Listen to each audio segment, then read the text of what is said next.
Пармашох яке аз намояндаи беҳамто ва фахри табиати Тоҷикистон. Пармашох сокини кӯҳистони баланду касногузар. сайру сайд ва сайёҳати хотирмон аз тамошои нахчири Пармашох барои ҳаводорони табиату зебоӣ. Ин ҳама дар домони табиати нотакрори Тоҷикистон ва мавзеи сукунатӣ Морхӯр.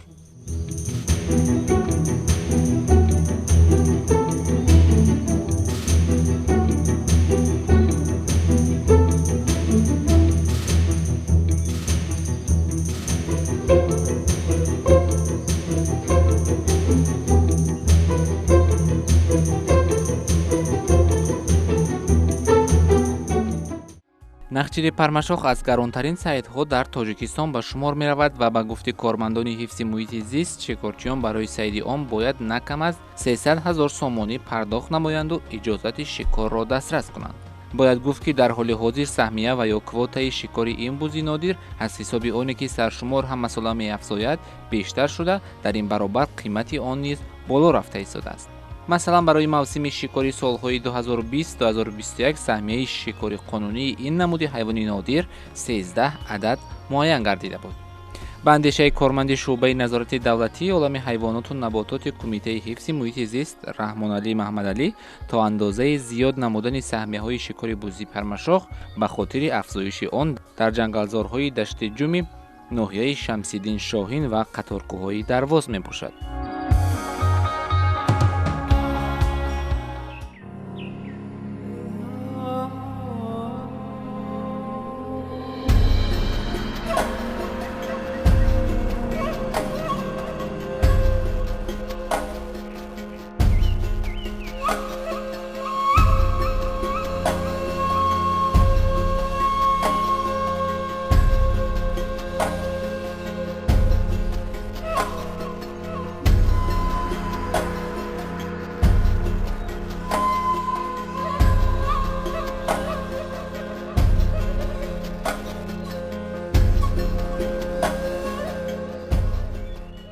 бо дастгирии ҳукумати кишвар ҷиҳати афзоиш ва зиёд намудани саршумори Пармашох дар ҳудуди мавзеи сукунати он ва ба василаи шикори қонунии бузи Пармашох ҷалби сайёҳону ҳаводорони табиату шикор дар муҳити зисти ин ҳайвони нодир хоҷагиҳои шикорӣ ташкилу ба роҳ монда шудаанд. ҳадаф аз ташкилу ба роҳ мондани хоҷагиҳои шикорӣ ва иҷозаи шикори қонуниро тариқи саҳмияҳои муайян гардида дастрас намудани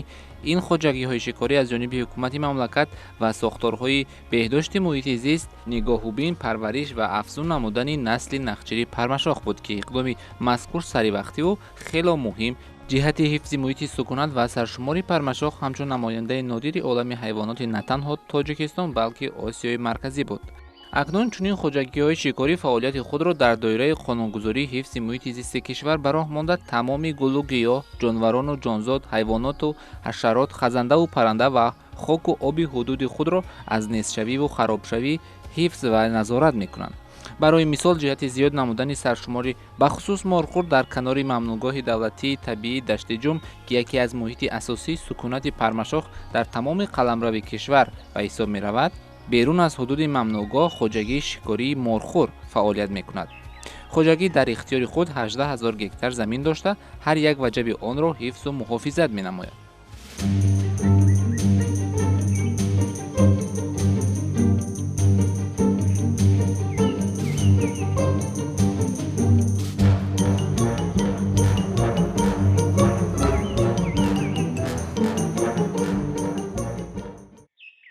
аслан мамнӯъгоҳи давлатии дашти ҷум барои нигоҳу бин ва афзун намудани нахчири Пармашох ташкил карда шудааст ва агентии хоҷагии ҷангал соли 2014 дар гирду атрофи ҳамин мамнӯъгоҳ заминҳое ки ба хоҷагиҳои деҳқонӣ тааллуқ дошт, ба агентии хоҷагии ҷангал тааллуқ дошт, ҳамчун шикоргоҳ ташкил кард ва инам бисёр як иқдоми хуб буд ки имрӯзҳо якчанд ширкат ташкил шуду дар ин гирду атроф саршумори Морхӯрро бо як ҷое расондем ва дар ин замина мо метавонем ҳамасола теъдоди сайёҳони хориҷиро зиёд намудем ва на ин ки барои шикор меоянд имрӯзҳо зиёда аз 100 нафар ҳамасола ба ширкати мо барои муроҷиат мекунанд барои аксбардорӣ ва дидани нақшири пармашох ба ноҳияи Шамсиддини Шоҳин ворид мешаванд. нозирон, кормандон ҳамарӯза сари постҳои худ ҳозир шуда, ҳудуди худро аз шикорчиёни ғайриқонунӣ, нафарони зиёновар ба муҳиту табиат, олами ҳайвоноту наботот ҳифз мекунанд. натиҷаи нигоҳубин ва ҳифзи шабонарӯзӣ буд, ки дар ин мавзеъ саршумори морхӯр афзоиш ёфт.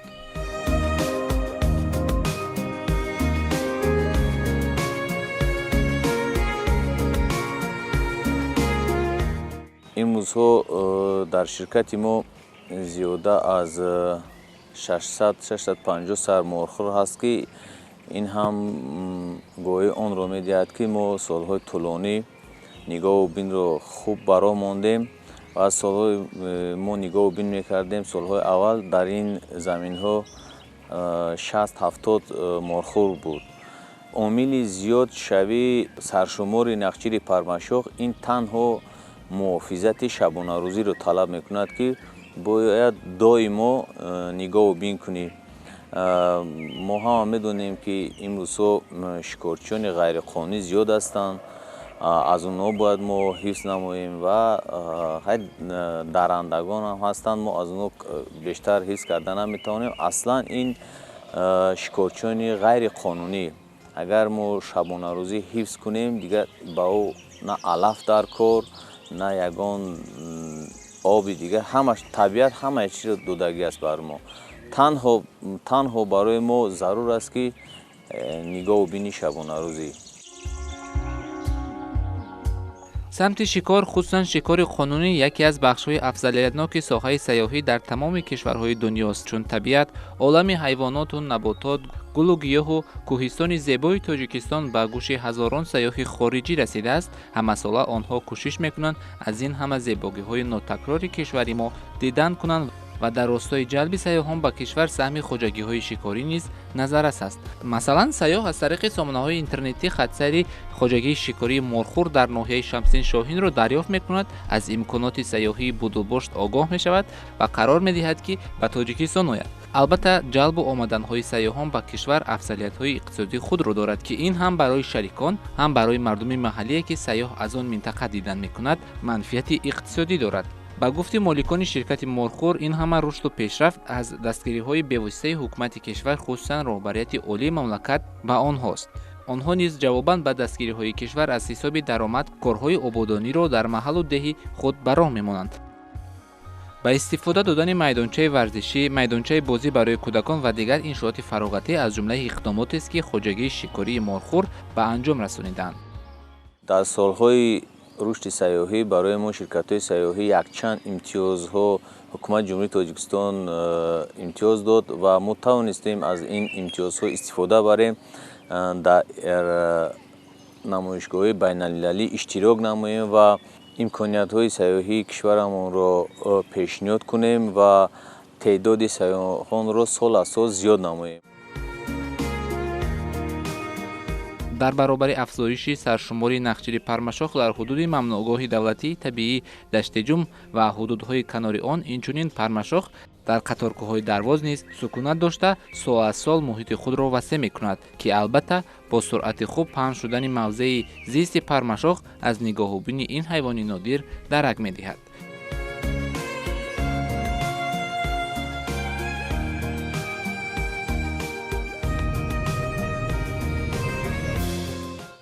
албатта дар табиат ба нақчири пармашох хатар таҳдид мекунад, вале ба гуфти Давлатхон Муллоёров, ки ӯ тӯли солҳост ба нигоҳубини пармашох машғул аст, тарси асосӣ ва сабаби нестшавии пармашох шикору шикорчиёни ғайриқонунӣ мебошад. ман аз сини бисёр ёшӣ ба шикор машғулам, аз давраи кӯдакӣ. барои ҳамин мисол ҳамаи дар гиҷо чанд бӯз буд, ҳамаша медонистам, чанд бору такроран ҳисоб кардем, ҳамагӣ 40 сар монда буд соли 2004 то 5. барои ҳамин мо бисёр ба ташвиқ гуфтем ин нест мешавад. вақте ман як ҳамин қадар бисёр ҷиҳд кардам, ташкил карда натонистам, бояд як мактуб ба номи ҷаноби олӣ навиштам مکتوب دستگیری شد و اون وقت با دستگیری هم جناب دوله می چی میشد همین کارخانه میشد. من با یک بار تکرار میکنم اگر اون وقت همین دستگیری نمیشد حاضر همین قدر بزی کوهی مرخره که در همینجا زیاد شده است تو خیلی نماینده کمیته محیط زیست هم هست دیدن چه خیلی در همینجا هست من خیلی مبالغه نمیکنم نکی بگم 10 برابر 100 برابر زیاد شده همین از همینجا تا از غر تا همینجا اینا باور کنه اگه بزی مرخر آدم میدید خودش از کیم گیجام پرده میگیره میشد حاضر باور کنه زمستان میشوه اینا بعضی سیاحان میان میره کمی صورت گرفته هستن بز نمیگه ما اینا حاضر باور کنه کارکنان اینستیتوت همینجا بودن اینستیتوت بیولوژی همینجا بز فرما داره ماشین بر باغ برآمدم ما گذشته با فرما با ما گذشته سنگ در دست و از باغ پیش کرده استم اون درمون نور هستن که خیلی ما بزرگ فرآمدن ما بزرگ پیش کردیم با فرما با دیمور من گشتم همین خیلی سنگ قضیه خیلی مور خونه همین که برآورد به کوره همین سبب همینه که در همینجا نگاه ببین تیر اندازی و دیگه و یگون کارای چیزی نیست همین بزرگ عموما ایادم نمیترسن خیلی خودتون دیدی است ولی شما یک کمتر دیر اومدید تخمینا یگون در 20 روز بر وقت می اومده بعد ببینید چقدر همین مثلا در نزدیکی در پایان هستن خوجگی شکاری آنها نیز با دستگیری‌های بی‌واسطه راهبریت کشور جهت حفظ محیط سکونت مارخور و افزون نمودن سرشمار این نمود حیوان نادر تشکیل شده است. با گفته مسئولین همه ساله تعداد معین سیاحان و گردشگران خارج که به جمهوری وارد می‌شوند از امکانات سیاحی آنها و محیط زیست و طرز حیات گذرانی حیوانات نادر این موضع خصوصاً پرمشاخ دیدن می‌کنند.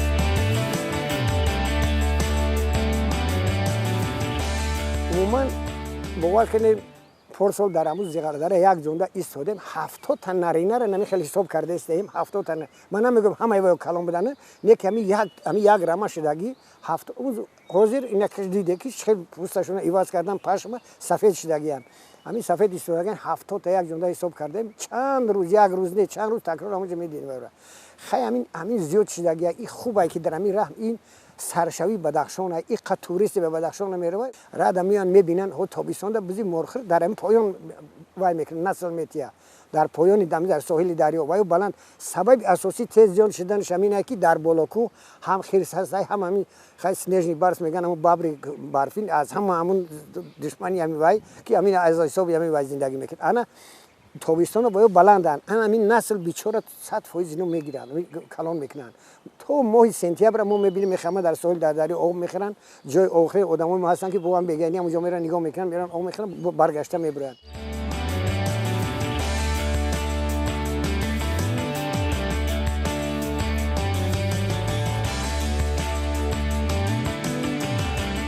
سیاحان با آنها نه تنها برای شکار بلکه برای سیر و تماشا و گرفتن عکس‌ها از عالم حیوانات و نباتات و طرز زیست و زندگانی حیوانات مراجعت می‌کنند.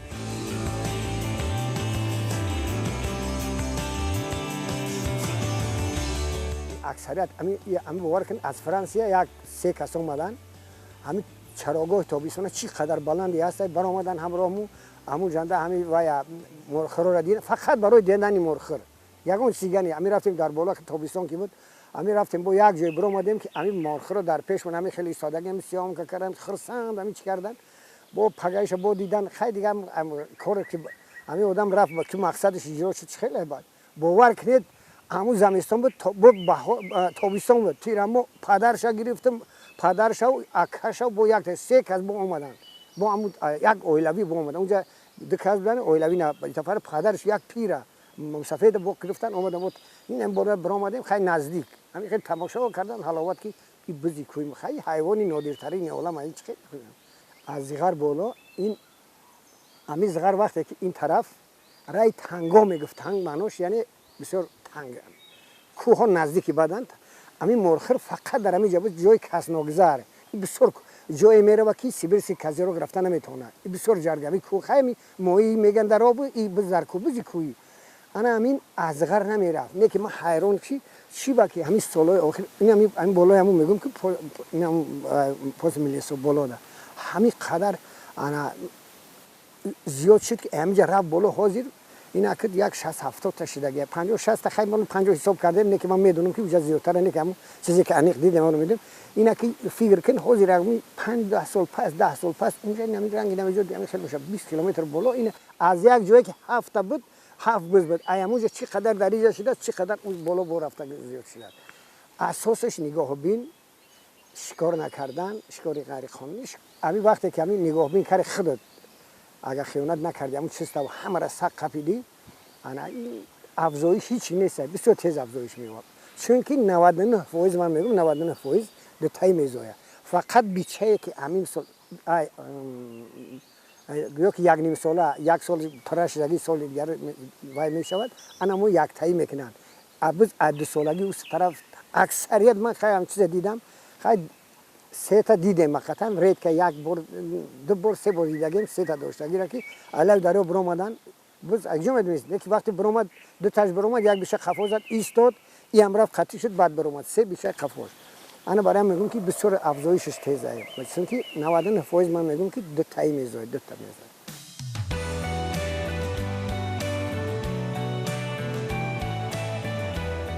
در شکاری که قانونی است و طریق سهمیه‌های جدا شده است صورت می‌گیرد، به گفت مسئولین خوجکی شکاری محافظ تنها پرمشاخ سالخورده نه کم از 8-10 ساله نشان گرفته می‌شود. خوجکی شکاری محافظ که در ناحیه شمس‌الدین شاهین جایگیر است، در قطار دیگر خوجگی‌های شکاری به حفظ و بهداشت حدودی در اختیار داشته خود و عالم حیوانات و نباتات آن مشغول هستند. کار، نظارت و پاسبانی همه روزه در 4 فصل سال جهت پیشگیری شکار غیر قانونی، نیستکنی عالم نباتات و حیوانات از جانب ناظران و کارمندان این خوجگی گذرانیده می شود.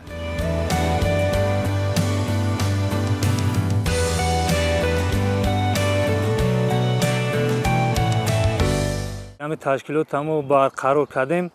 شماره همه بس 4 سرباز حاضر باشد. در همین منطقه 4 سرباز بود. ما همه را در زحمت تلاش نگاه بین آوردیم، اون را شمارش قریب که به 500 رسوندیم. هر سال تشکیلات های شکاری خارجی میان در اینجا، از آن جمله همین سال 2021 شکارچی خارجی آمد به همینجا، به همین موضع شکار آمد. ما اکثر بزیان را شکار کردیم. مقصد همه که مبلغ همون را به دیگروش مصرف میکنیم. مقصد ما همین است که همه طبیعت زیبایی هست، باز ما نگاه بینش کنیم در آینده باز عید بهتر خوبتر شد. حدود این موضع 7416 هکتار را تشکیل می‌دهد. در این موضع به گفته مسئولین 500 سر پرمشاخ وامی خورد که نسبت سالهای قبل به مراتب سرشمار افزوده است. یوزی باشد عین هوا گرم شده است، وقتی که مگس بسیار میشه بزرگ کوی حوزی در سطح بلند میچرند، در بلنده در جای سلخینی میچرند که در این پایان بعد هوا گرم شده دیگه در اینجا ایستاده نمیتونن. زمستون باشه اما همین پایانو دمیستن، وقتی بهار شده گرمی کشید بالا میرن، علاقه میرن. خطر ایجاد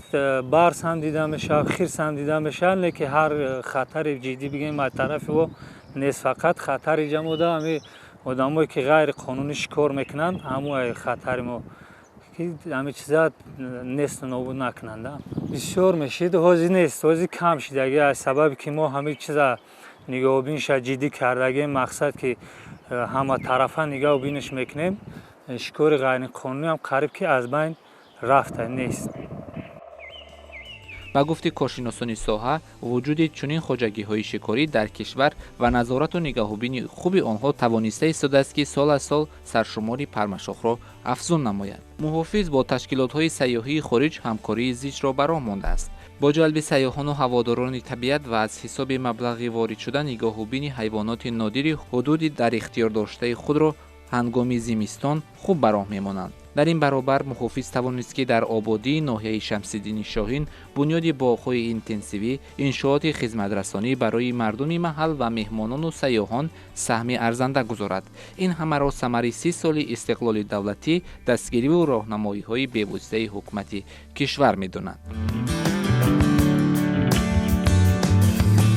واقعا هم استقلالیت دولتی و سیاست سازنده رهبر کشور است که تاجیکستان در همه سمت و ساحه‌ها خود را دریافت که ساحه محیط زیست، سیاحی و معرفی امکانات سیاحی مملکت در عرصه جهان بدین وسیله جلب گردشگران خارج به کشور دلیل گفته است. تنها ما را میباید محیط زیست و طبیعت، عالم حیوانات و نباتات، آب و خاک و هوا و زمین کشور را پاس داریم و این همه را حفظ نموده برای جهانیان معرفی سازیم.